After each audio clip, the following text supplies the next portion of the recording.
Selamat siang pendengar, kita akan awali perjalanan kita untuk Jember siang ini dalam sebuah program acara yang tentunya sudah dinanti oleh banyak pendengar, yaitu Healthy Morning. Dan pagi hari ini kita sudah bersama dengan narasumber, kita sudah hadir Dr.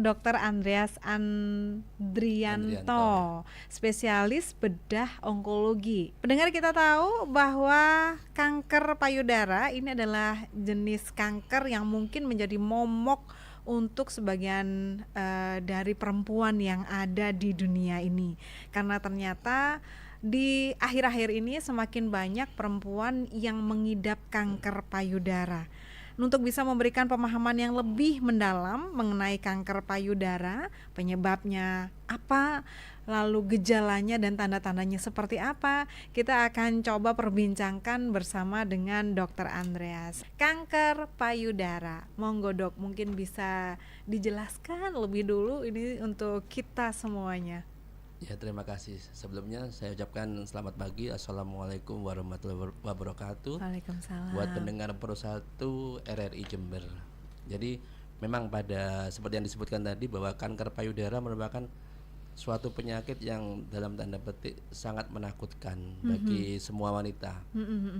Dan ketika mereka menyadari bahwa ada sesuatu yang tidak beres pada payudaranya, pikiran itu sudah berkecamuk Ya, kemana-mana. betul Dok. Masih ingat anak-anak masih kecil, nanti harus menghadapi ini itu, dan itu yang akhirnya menambah ketakutan bagi para wanita. Oke. Ketika takut, mereka berusaha mencari jalan bagaimana caranya supaya saya sembuh, tetapi tidak harus menjalani prosedur yang panjang.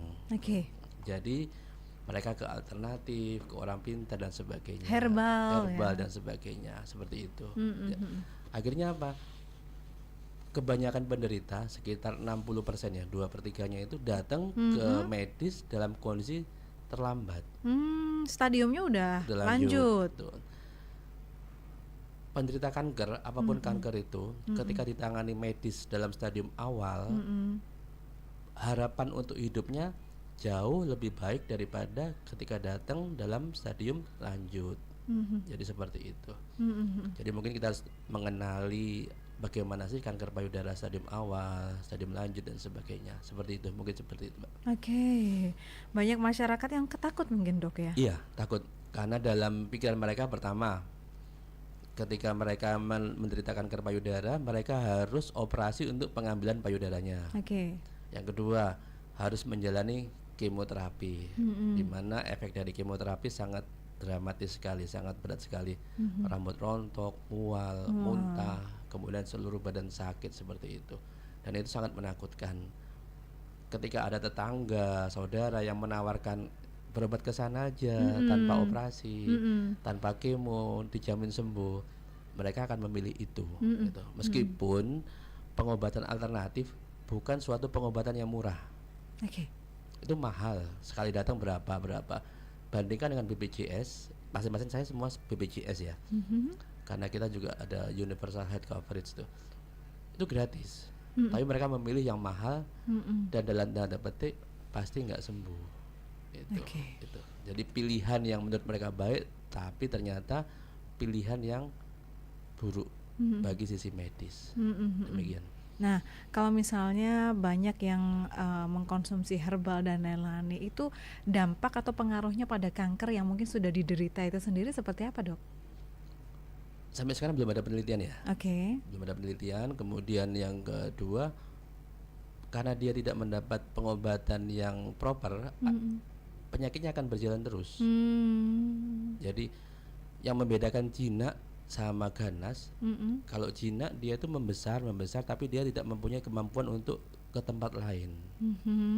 Kalau kanker payudara mungkin di payudaranya hanya kecil atau membesar sedikit, tetapi kalau orang bilang akarnya tuh kemana-mana, dan itu berjalan terus. Itu ngakar kemana-mana gitu ya Dok. Iya. Dan itu bisa sampai ke organ-organ yang lain. Organ lain, ke paru-paru, ke liver, ke otak, ke tulang. Gitu. Ketika dia sudah menyebar ke tempat lain, maka kita langsung bilang, meskipun benjolannya kecil, kalau sudah ada penyebaran ke tempat lain, stadiumnya langsung stadium 4. Jadi kanker payudara ada stadium 1, 2, itu stadium awal, stadium 3 stadium lanjut, yang keempat sudah stadium akhir atau stadium yang sudah ada penyebarannya itu. Oke. Jadi ada baiknya kalau misalnya kita menyadari, Dok, ada sesuatu yang berbeda dengan payudara kita. Apa yang harus kita langsung lakukan nih, Dok? Jadi ketika ada, kan kita biasa yang memeriksa payudara kita sendiri, kemudian kita sudah hafal kira-kira ada benjolan atau enggak. Ketika menyadari ada sesuatu yang lain, langkah pertama adalah datang ke tenaga medis yang tepat. Datang ke tenaga medis yang tepat, berarti ke rumah sakit dulu gitu ya? Jadi nggak usah takut nanti dioperasi, di kemo, enggak. Yang pertama datang dulu untuk memastikan itu jinak atau ganas. Diagnosa sudah tegak, jinak atau ganasnya, baru biasanya diajak berunding. Ini pilihan pengobatannya seperti ini. Yang kita sarankan seperti ini, tetapi tetap keluarga dan pasien yang akan memutuskan pengobatan mana yang akan dia pilih. Oke, baik, Dok. Dok, ini tadi kan kita masih ngobrolin kanker payudara itu seperti ini. Boleh tahu nggak, ini mungkin banyak perempuan yang mungkin dari sekarang sudah harus lebih aware lagi, lebih peduli lagi untuk mendeteksinya, Dok. Jadi kira-kira tanda-tandanya apa nih, Dok? Kanker payudara ini. Jadi untuk kanker payudara sebenarnya deteksinya mudah. Yang pertama, ada benjolan di payudaranya. Ada benjolan. Tapi tidak semua benjolan adalah kanker ya, Dok ya? Jadi ketika merasa ada benjolan atau perubahan bentuk di payudaranya, kemudian yang kanan sama kiri kok nggak sama, artinya ada sesuatu yang berbeda dari biasanya, datang ke rumah sakit untuk memastikan apa ini. Untuk menegakkan diagnosa. Ketika diagnosa sudah tegak, baru nanti kita berunding pengobatan apa yang terbaik, kemudian nanti langkah-langkahnya bagaimana. Tetapi yang harus dilakukan adalah pastikan dulu. Gitu. Dipastikan dulu apa sih sebenarnya yang benjolan apa sih ini yang ada di dalam payudara kita. Ya itu tadi, Dok, yang disampaikan oleh Dokter Andreas tuh betul loh. Begitu ngerasa kita, oh ya ada yang berbeda nih dengan payudara kita, ada benjolan atau mungkin berubah warna dan lain-lain, berubah bentuk tadi disampaikan oleh dokter ya, langsung larinya ke alternatif, Dok. Ya itu jadi masalah juga karena memang mereka menawarkan sesuatu yang mudah, sesuatu yang enak, dan mereka selalu menjanjikan pasti. Jadi tanpa operasi, tanpa kemo, minum obat, dan pasti sembuh. Gitu. Padahal kalau di onkologi, dunia kedokteran umumnya, apalagi di bidang onkologi, tidak pernah ada kata pasti. Semua serba probable, artinya semua serba mungkin. Gitu. Masalahnya adalah yang menawarkan itu ada pasien datang ke alternatif berobat ya. Ketika kondisinya tidak membaik, pasien itu tidak kembali ke herbal, ke orang yang mengobati itu. Jadi orang itu tidak pernah tahu bahwa karena kelakuannya itu ternyata akan membuat pasien semakin menderita. Makanya kadang-kadang sering saya bilang ke pasien saya, ibu dulu berobat di mana? Di orang pintar, Dok. Ibu kembali ke orang itu dengan kondisi ibu seperti ini? Enggak. Kenapa? Enggak apa-apa, Dok. Ibu harus kembali, beritahu dia, karena dia ibu jadi seperti ini, karena dia ibu terlambat pengobatannya, karena dia banyak orang seperti ibu. Dan itu yang tidak dilakukan. Biasanya mereka begitu ini, mereka hanya bilang saya dari orang pintar, tapi orang pintar itu tidak pernah tahu bahwa kelakuannya dia membuat masyarakat jadi seperti ini. Gitu. Membuat masyarakat jadi mengunjungi, seperti itu. Melakukan pengobatan secara medis jika semuanya udah padahal masuk ke janjinya dulu dia bilang pasti sembuh. Pasti sembuh itu. Oke, Dok, berarti memang stigma yang berkembang di masyarakat masih demikian, itu masih banyak ya, Dok? Iya, banyak, apalagi di Jember ya masih banyak seperti itu. Dan ketika datang ke medis sudah sudah nggak bisa jalan, sudah luka yang lebar, ya kita juga bingung ini mau apa gitu. Jadi pasti saya akan tanyakan ke pasiennya, ibu apa yang ibu harapkan. Tuh, kalau ibu berharap sembuh, ayo kita sama-sama ini. Tapi jalannya bukan jalan yang mudah, jalan yang susah. Artinya susah, banyak langkah yang harus kita tempuh, dan itu semua beresiko, semua penuh perjuangan. Tapi kita berusaha gitu. Oke, Dok. Dok, sebenarnya ya kan kita ini masih jadi tanda tanya untuk kita semuanya. Kenapa sih tiba-tiba muncul benjolan di payudara, Dok? Kita sebagai perempuan kan ini jadi satu kekhawatiran juga. Kenapa sih tiba-tiba kok ada muncul benjolan di payudara? Kenapa sampai muncul kanker payudara? Nah, kita sebagai perempuan pasti ingin mengantisipasi gitu, Dok, supaya ya itu tidak kita alami gitu, Dok. Apa nih penyebabnya sebenarnya sih, Dok? Jadi gini, ketika kita tahu penyebab dari suatu penyakit, kita akan bisa mengatasi dan mencegahnya dengan efektif. Problemnya adalah kanker payudara sampai saat ini tidak ada satu faktor tunggal yang menjadi penyebab utama. Jadi kita tidak bisa mengatasinya dengan baik, sehingga terus angka kejadiannya semakin meningkat. Penyebabnya sampai sekarang masih menjadi tanda tanya. Apa sih penyebabnya? Tinggal satu rumah, makan yang sama, kemudian udara yang dihirup juga sama, pola hidup juga sama, satunya kena satunya enggak. Betul. Kemudian satu keluarga, ibunya kena, anaknya kadang kena, ada yang enggak. Kan beda sama diabetes gitu. Gimana kan sebagian besar mesti anaknya kan kena nurun juga ya, gitu. Dok, ya? Kalau dia kanker payudara enggak. Jadi multifaktorial, kemudian multi step dan multi hit. Artinya multi step apa tuh, Dok?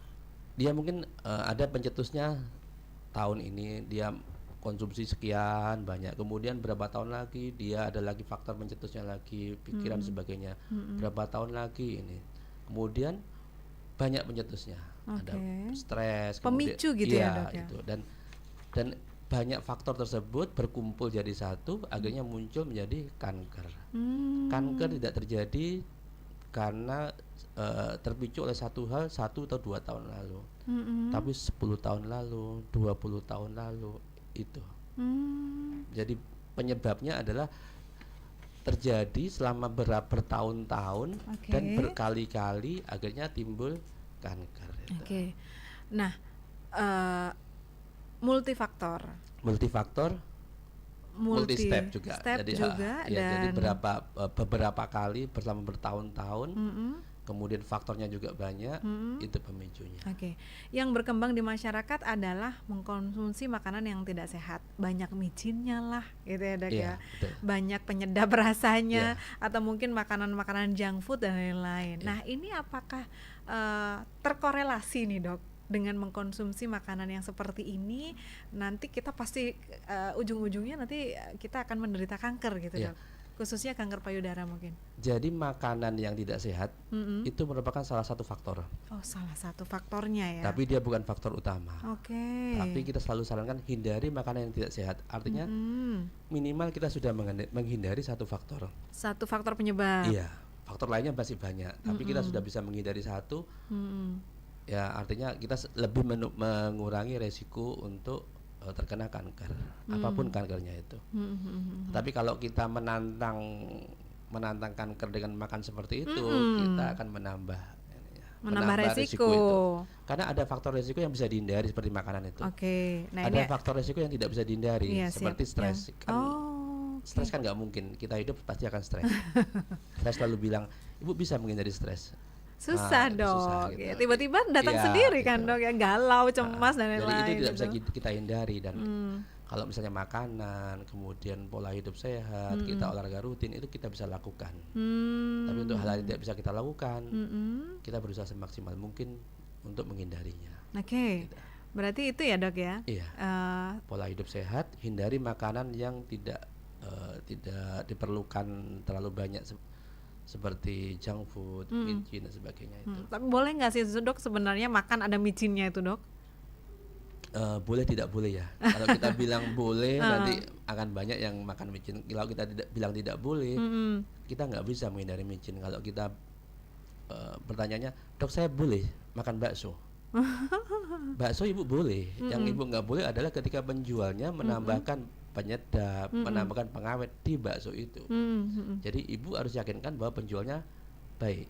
Tapi Oke. nggak bisa seperti itu. Iya dok. Gitu. Kita kan nggak ngerti ya dok, Iya, masing-masing seperti itu. penjual apakah SOP-nya begitu? Iya, betul seperti Gitu. itu. Iya, Jadi itu yang nggak bisa kita ini kan. tidak bisa dihindari. Tapi kalau sekali-kali dok, ya kalau ibu pingin sekali nggak apa-apa. Dengan artinya bukan dengan sekali makan itu terus dia akan terkena kanker, bukan kan, seperti saya bilang tadi bahwa itu beberapa kali bertahun-tahun dan berulang-ulang. Gitu. Jadi itu adalah salah satu resiko. Iya. Salah satu Faktor faktor resiko. resikonya dan kita bisa mengantisipasinya Iya, kalau bisa menghindarinya. kalau memang salah satu faktornya adalah dari makanan. Gitu. Nah, berarti yang nggak bisa dihindari itu adalah stres. Ini apakah juga salah satu penyebabnya nih dok? Stres. Stres, ya salah satu penyebabnya karena ada banyak. Jadi stres itu akan menurunkan daya tahan tubuh, imun. Ketika imun turun, penyakit-penyakit yang awalnya itu takut-takut nggak keluar, dia akan keluar. Termasuk kanker. Jadi ketika dia daya tahan tubuhnya turun, dia akan muncul. Banyak pasien yang kambuh, sudah tenang, kontrol setahun, 2 tahun, bertahun-tahun, tiba-tiba muncul berobat lagi. Ada masalah apa bu? Yang anaknya meninggal, yang keluarganya nggak baik-baik saja, seperti itu. Jadi tubuh punya mekanisme, ketika ada sesuatu yang nggak normal, dia akan mengeliminasi yang nggak normal tersebut. Daya tahan tubuh tersebut. Kalau daya tahan tubuhnya turun, kemampuan untuk mengeliminasi yang nggak normal tersebut juga menurun, maka yang nggak normal itu akan muncul. Seperti itu. Dok, saya pernah baca sebuah berita bahwa ada seorang laki-laki yang menderita kanker payudara. Berarti kanker payudara ini bisa diderita oleh semuanya dok? Iya, bisa. Bukan Jadi, hanya perempuan berarti? Iya, karena juga di laki-laki juga ada kelenjar payudara, meskipun dia tidak seprominent, tidak semenonjol di perempuan, tapi kanker payudara pada laki-laki juga ada. Pengobatannya juga sama dengan kanker payudara pada wanita. Oh gitu ya dok ya? Iya. Oh iya ya. Yang diketahui banyak masyarakat mungkin ya kanker payudara itu identik dengan perempuan gitu loh. Iya betul. Tapi ada juga ada ya? beberapa pasien saya juga sekarang juga laki-laki. Gitu. Iya dok. Menyusui yang tidak tidak maksimal. Iya. Nah ini juga diinformasikan, yang saya baca juga menjadi salah satu penyebab dok. Begitu ya dok ya? Apakah hubungannya dengan menyusui dengan akhirnya terbentuk kanker? Jadi salah satu faktor yang menjadi penyebab terjadinya kanker payudara adalah faktor hormonal. Hormonal, Ya. oke. Ketika seorang wanita menyusui, tubuh mengeluarkan hormon atau zat untuk melindungi payudara. Ketika dia menyusui dalam jangka waktu 2 tahun, dia akan terlindungi selama 2 tahun itu dari kanker payudara. Oke, baik. Jadi ketika kita bertanya apakah dulu ibu menyusui, tidak. Ketika dia bilang tidak, berarti ada 2 tahun yang hilang, di mana si ibu itu tidak terlindungi. Jadi penyebabnya kenapa kok kita selalu bertanya apakah menyusui atau tidak adalah faktor hormonal tersebut. Sama ketika seorang wanita haidnya lebih awal, atau dia menopausnya lebih akhir. Jadi dia haid lebih awal, menopause lebih akhir, dia akan terpapar hormon estrogen sama progesteron lebih lama. Nah, lalu itu pengaruh juga untuk menjadi kanker payudara. Begitu ya Jadi, dok ya? kalau haidnya dia haid lebih dewasa, dia haid, kemudian usia sudah 46, 47 sudah menopause, itu kita lebih tenang. Kalau usia 50 lebih masih haid, kita masih mikir waduh ini estrogennya pasti tinggi. Gitu. Hormon estrogen dan progesteron itu juga salah satu penyebab dari payudara yang menjadi kanker tersebut. Ya berarti menstruasi lebih awal ataupun mungkin juga mundur. menopause Menopause lebih mundur, lebih terkena karena dia semakin lama terpapar oleh hormon estrogen dan progesteron tersebut. Oke, baik. Baik dok, sekarang kita sudah kita tadi sudah mulai belajar atau mendapatkan informasi terkait dengan bagaimana gejalanya. lalu tanda-tandanya, terus habis gitu penyebabnya apa. Nah, pengobatan tadi juga dokter sempat menyampaikan juga bahwa herbal itu sudah dong, ayo kita segera periksakan secara medis gitu ya dok ya. Nah dok, tiap-tiap masyarakat, tiap-tiap penderita atau pasien itu kan datang dengan kondisi yang berbeda-beda. Iya betul. Ininya ya dok ya, apa namanya, datang dengan stadium awal. Kadang ada yang datang dengan stadium yang sudah lanjut. Dok, penanganannya bagaimana dok? Masing-masing pasien ini apakah ya sudah harus dioperasi semua, atau tiap-tiap pasien ini nanti akan mendapatkan treatment yang berbeda-beda? Ya. Jadi untuk kanker payudara ya ada 4 stadium. Oke, 4 stadium. Stadium 1, stadium 2, ini kita sebut stadium awal. Stadium awal, ini yang dimasukkan ke kategori stadium awal 1 dan 2 ini yang seperti apa dok? Jadi benjolannya kurang dari 5 cm. Oke. Kemudian kulit payudaranya tidak berubah. Jadi tidak ada bentukan seperti kulit jeruk atau tidak ada luka. Itu stadium awal. Pengobatan yang paling efektif adalah operasi. Operasinya bagaimana? Ada 2 pilihan, diambil benjolannya saja atau diambil seluruh payudaranya. Keputusan kapan diambil benjolannya saja, kapan diambil payudaranya, pertimbangannya juga banyak. Letaknya di mana, ukuran payudaranya berapa, besar atau kecil, seperti itu. Tapi prinsipnya adalah tindakan operasi dilakukan jika memang tidak membahayakan pasien. Tindakan operasi dilakukan jika memang tidak membahayakan Jadi pada pasien. Diambil benjolannya saja ternyata berisiko untuk kambuh, maka pilihannya adalah ambil semua. Gitu. Kalau dengan dengan diambil semua pasien keberatan, ada ya dok yang begitu? Ada banyak seperti itu. Kita berunding lagi. Ibu, kalau saya ambil benjolannya saja, apakah ibu nanti bisa lanjut dengan sinar? Nggak bisa dok. Stop di situ diskusinya. Karena dia kalau memutuskan untuk diambil benjolannya saja dan dia tidak bisa untuk lanjut sinar, sinar kan ada di Surabaya atau Malang. Kita nggak berani untuk ambil benjolannya saja. Harus seluruh payudaranya. Gitu. Tapi kalau ada pilihan dia bisa ke Surabaya atau Malang, benjolannya masih kecil, kita masih berani untuk mengambil benjolannya. Itu pun masih tergantung lokasinya di mana, kemudian ada di ketiak atau enggak, masih banyak pertimbangannya. Jadi benjolan itu sebenarnya 1 atau 2 dok? Biasanya 1 biasanya. Oh 1 aja? Iya. Oh tidak ada beberapa, bukan begitu ya dok? Iya, tapi itu harus dipastikan dengan USG, dengan mamografi, kepastiannya. Kemudian yang stadium 3 stadium itu 3, lanjut ini ya dok ya. Sudah ada perubahan di kulit. Ciri-cirinya adalah? Ada luka. Perubahan di kulit payudara. Iya, sudah ada lukanya. Kemudian sudah kulitnya sudah seperti kulit jeruk, warnanya sudah merah, itu stadium 3. Kalau seperti itu tidak disarankan untuk langsung operasi. Jadi harus kemo dulu, biar kankernya tenang. Kalau membaik, aman, baru operasi. Setelah operasi baru lanjut kemo, seperti itu. Kemonya berarti ada beberapa tahap ya dok? Iya. Kemudian yang stadium 4, meskipun benjolannya sudah kecil, tetapi sudah ada penyebaran. Jadi stadium 4 adalah stadium dengan sudah ada penyebaran. Tidak ada tempat untuk operasi.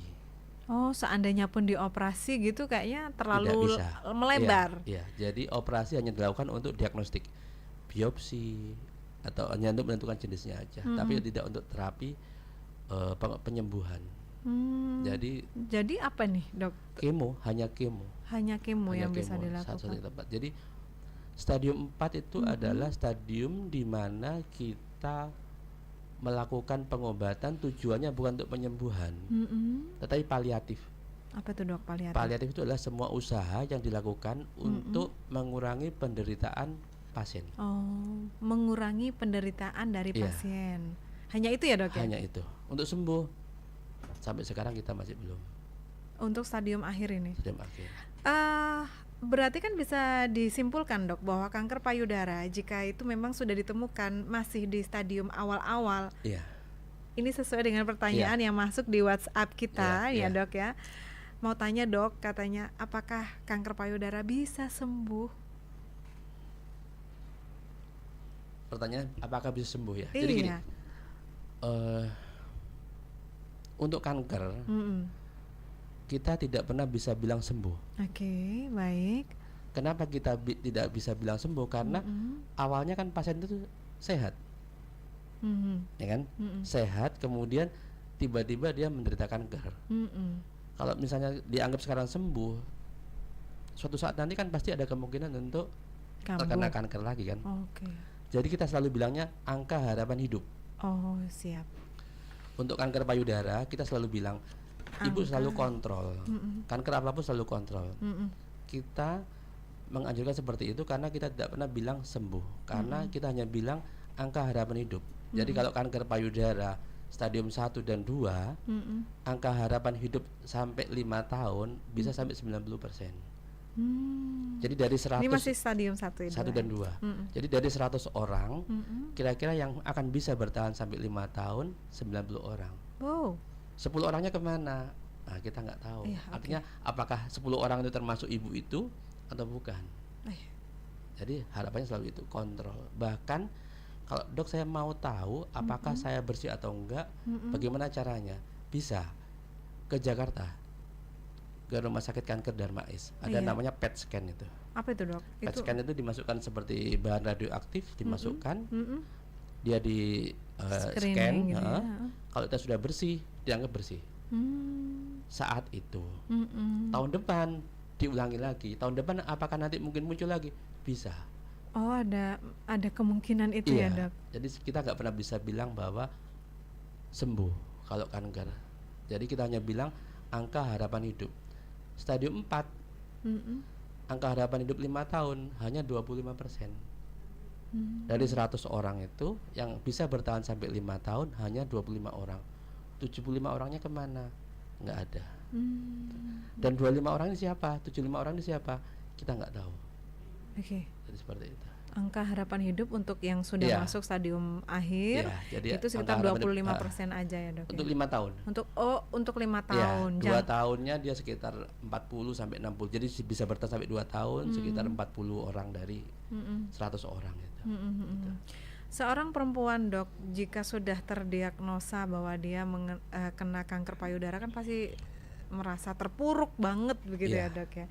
Karena kan bagaimanapun ini adalah salah satu cara pengobatannya adalah operasi.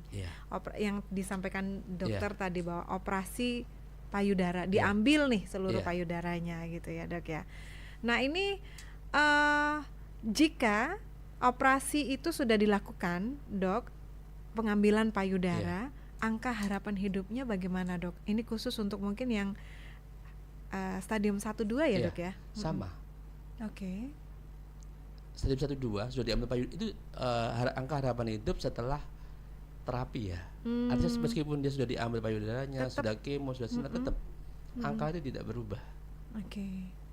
Jadi sekitar kalau angka stadium 1-2 5 tahun sekitar 90% angka harapan hidupnya. Untuk 5 tahun ya, Dok ya? 5 tahun. Tapi kita nggak pernah tahu. Yang 90% itu siapa, yang 10% itu gitu. siapa. Oke, ya. Jadi memang penyakit kanker itu suatu penyakit yang traumatis ya buat penderitanya. Karena meskipun dia sudah menjalani pengobatan, sudah kemo, sudah sinar, tetapi malam-malam harinya selalu dipenuhi mimpi nggak tenang kambuh atau tidak kambuh. Oh. Seperti itu. Oke. Masih menghantui itu ya, Dok ya? Terus sampai sisa hidupnya. Makanya saya selalu bilang udah nggak usah dipikir, Bu. Ibu dengerin keluarga dan mungkin tetangga, jangan ini jangan itu. Ibu stres sendiri, ibu sudah stres, nggak sembuh juga gitu loh. Udah nikmati hidupnya dengan harapan kalau dia menikmati hidup, angka harapan kemampuan untuk dia beradaptasi dengan lingkungan bertambah, imunnya bertambah, tubuh yang akan menyelesaikan. Oh, oke. Dia akan sel-sel tubuh itu akan mencari mana yang nggak normal, dia akan matikan itu sendiri. Gitu. Dok, tadi kan disampaikan bahwa stres ini mungkin salah satu pemicu juga. Iya. Berarti kita harus bahagia, Dok ya? Iya betul. Jadi gini ya, hidup ini kan harus berjalan. Iya. Yang show must go on. Apapun yang terjadi berjalan. Berjalan seperti apa itu kita yang tentukan. Meskipun kita kanker payudara kan ada banyak komunitas The Love Pink ya. Oh iya, Saya betul. kena kanker payudara, tapi saya masih bisa bermanfaat bagi orang lain. Saya tidak menyalahkan diri saya sendiri, saya tidak menyalahkan keluarga, saya tidak menyalahkan Tuhan. Saya masih bisa bermanfaat bagi orang lain. Itu suatu anugerah juga. Iya, betul. Ketika saya masih punya kesempatan, saya masih bermanfaat bagi orang lain, saya masih bisa berguna, itu suatu yang membahagiakan. Iya dok, saya mengenal juga komunitas Love Pink Iya.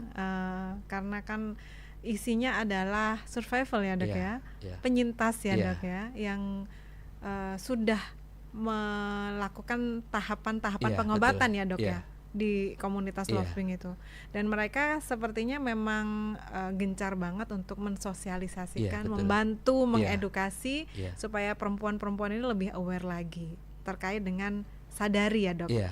periksa diri sendiri Iya, itu tadi, periksa diri sendiri. Nah itu tadi, mudah-mudahan dengan ini bisa membantu, tujuannya untuk bisa mendeteksi lebih awal. Iya, lebih awal supaya dapat pengobatan lebih dini, dengan harapan angka kesembuhannya menjadi lebih tinggi. Karena memang ada yang sejak awal takut, kemudian ada juga yang berani periksa, setelah dibilang dia kanker payudara dia langsung mundur. Itu juga ada banyak itu. Oh gitu ya dok. Jadi memang dibutuhkan semangat atau penguatan dari teman-teman di sekitarnya. Oke. Ketika orang sakit kanker payudara, kanker apapun kankernya, yang sakit itu bukan hanya pasien, Keluarga juga. keluarga juga sakit. Karena ketika dia harus kemo, dia harus mendatangi rumah sakit dalam waktu yang rutin, kemudian dia harus kontrol. Belum lagi kalau sudah agak berat, harus mendengarkan keluhan dari pasien. Jadi keluarga juga ikut sakit. Betul sekali itu ya dok ya. Jadi dukungan dari sekitar juga sangat membantu. Oke. Dukungan dari sekitar cukup membantu. Iya. Dan kadang-kadang begini ya dok ya, kalau tidak salah dari cerita-cerita Iya. teman-teman Love Pink, kebetulan teman-teman Love Pink juga pernah hadir Iya, di sini. iya. Jika ada masyarakat yang ternyata dengan setelah ikut bergabung di komunitas Love Pink itu mereka menyadari bahwa pengobatan itu harus melalui medis, itu mereka cukup bahagia gitu ya dok ya. Iya, betul. Karena itu tadi ternyata saya baru ketemu jawabannya apa yang disampaikan dokter tadi, bahwa masyarakat itu masih banyak yang berusaha untuk mencari pengobatan secara herbal atau secara pengobatan yang mudah. Pengobatan yang mudah dan memberikan janji yang pasti sembuh. Itu. Oke, padahal ya seperti saya bilang tadi, sel bahwa kankernya itu enggak, kita pun tidak pernah bilang bahwa akan sembuh 100%. Karena seperti itu jelasnya. Kenapa? Awalnya sehat, tiba-tiba jadi sakit. Berarti kalau sudah sakit, kemungkinan untuk kambuh pun kan juga masih ada. Jadi kita nggak pernah bisa bilang sembuh. Oke. Dok, kanker payudara itu ada ragamnya nggak dok? Atau mungkin jenis tingkatan keganasan atau macam-macamnya seperti apa dok? Jadi ada 3 tingkatan ya. Jadi keganasannya dia bukan keganasannya, agresivitasnya. Oh, agresivitas apa tuh? Sel kankernya. Iya, jadi dia kalau yang grade 3 itu dia semakin agresif. Dia dalam waktu singkat dia penjualannya kecil, tapi penyebarannya kemana-mana. Grade 2 itu dia sedang, artinya dia tidak terlalu agresif, tapi dia juga tidak terlalu pelan. Ada grade 1 juga. Grade 1 itu pelan. Jadi kalau kita tanya, Bu berapa tahun ini? 4 tahun dok, tapi penjualannya nggak terlalu besar. Biasanya itu grade 1.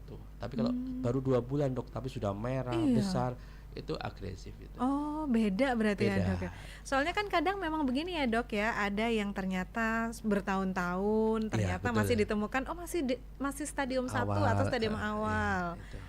Padahal dia udah merasakan benjolan itu cukup lama. Oh, berarti tergantung ke agresivitasnya selnya. Dari anamnesa, dari pertanyaan yang kita ajukan, kita bisa tentukan juga. 2 bulan sudah seperti ini, sudah merah, sudah ada lukanya. Dalam pikiran kita pertama saya sudah bilang di pikiran saya bahwa ini nggak boleh operasi, kemo langsung. Jadi begitu kita tanya itu, kita sudah bisa memperkirakan ini nanti langkahnya apa. Kenapa kalau kita operasi di saat-saat dia kayak marah gitu, dia akan semakin agresif. Jadi kanker itu akan mengikuti kita. Kalau kita agresif di saat yang tidak tepat, dia akan ikut agresif. Oh gitu, semakin menyerang begitu. Iya.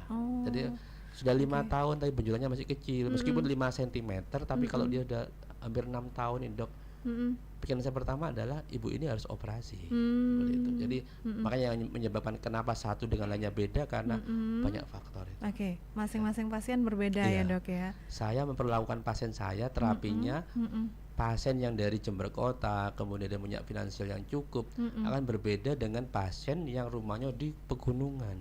Oke.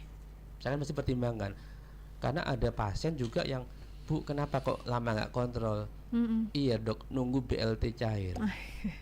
Kemudian, Bu berapa lama ibu dari rumah ibu ke sini? Mm-mm. Saya butuh waktu sekian jam dok, jadi saya harus naik ojek, bayar segini, Mm-mm. kemudian segini, itu juga jadi pertimbangan. Oke dok. Terapi apa yang harus saya berikan seperti itu. Oke. Kalau biaya untuk pengobatannya gratis kan BPJS, Iya, tapi untuk sampai ke vaskesnya itu yang Mm-mm. butuh effort. tahap proses Iya, untuk seperti itu. sampai ke vaskes, dan itu biasanya Iya. berangkat nggak mungkin sendiri ya dok Iya ya. betul. Dan itu yang kadang-kadang masyarakat, teman-teman kita, saudara-saudara kita yang di pegunungan tidak mampu untuk seperti itu. Oke, baik, betul. Dok, tadi disampaikan juga bahwa tidak semua benjolan adalah kanker. Iya. Kita sebagai perempuan yang mungkin sudah mulai aware, menyadari, sering melakukan sadari, bagaimana kita bisa mendeteksi bahwa kira-kira benjolan ini kanker bukan ya, gitu. Jawaban singkatnya tidak bisa, Oh, nggak bisa. harus ke dokter. Oke, baik. Karena Nggak kalau bisa saya bilang bentuknya lunak, lunaknya saya dengan lunaknya kita ya beda. apa namanya, standarnya Iya beda. Kemudian ada perubahan warna kulit. Perubahan warna kulit yang saya lihat sama yang dilihat oleh masyarakat juga beda. Jadi ketika ada perubahan, ada ditemukan ada benjolan, langkah yang paling tepat adalah datang ke fasilitas kesehatan untuk memastikan apa itu. Oke. Jadi jangan diprediksi sendiri ya. Iya, karena pasti meleset. Gitu. Diprediksi sendiri karena kan mungkin banyak masyarakat yang mencoba mencari tahu juga melalui internet bahwa ciri-ciri benjolan kanker itu seperti apa, sedangkan yang tidak ganas itu ciri-cirinya berbeda. Nah, mungkin jika ternyata kita menemukan ada yang berbeda aja dari payudara, itu lebih baik langsung aja ke medis gitu. Jadi memang dunia internet memungkinkan untuk melakukan hal seperti itu. Tapi akan lebih baik kalau misalnya yang ditemukan di internet seperti apa dicatat, datang ke dokter, dipastikan ya dok. Pastikan benar nggak sama internet. Dok, kata internet itu benjolan payudara itu padat dan keras, itu kanker dok. Ya saya ini kan lunak dok, tapi lunaknya seperti apa? Berarti saya bilang, Bu, lunak dan tidak kerasnya itu bukan seperti ini. Atau dok punya saya ini lunak atau keras, beda nanti. Yang saya pegang dengan yang masyarakat pegang pasti akan beda. Kalau sama semua ya nggak masalah gitu. Tapi yang ditakutkan adalah beda. Dianggap jinak, kemudian dibiarkan, ketika sudah ada keluhan baru datang gitu. Karena memang kanker itu pada stadium awal tidak nyeri. Karena tidak nyeri itu makanya tidak datang ke dokter. Dibiarin nggak sakit gitu ya dok ya. Justru kalau yang jinak itu seperti kista payudara, kemudian itu nyeri. Makanya dia cepat datang berobat. Ketika nggak nyeri, nggak sakit kok dok. Ibu sakit apa? Nggak sakit. Ternyata malah kanker ya dok ya. Ketika sudah timbul nyeri, artinya apa? Kalau kanker ya, kita sudah berhadapan dengan kanker payudara yang stadium lanjut. Oke, baik. Jadi jika masih masuk ke stadium awal 1 atau 2, ini berarti kanker belum menimbulkan rasa sakit ya dok? Belum bisa dipastikan juga. Jadi tergantung lokasinya di mana. Kalau stadium awal stadium 1-2 tapi dia lokasinya lebih ke arah ketiak, bisa nyeri juga.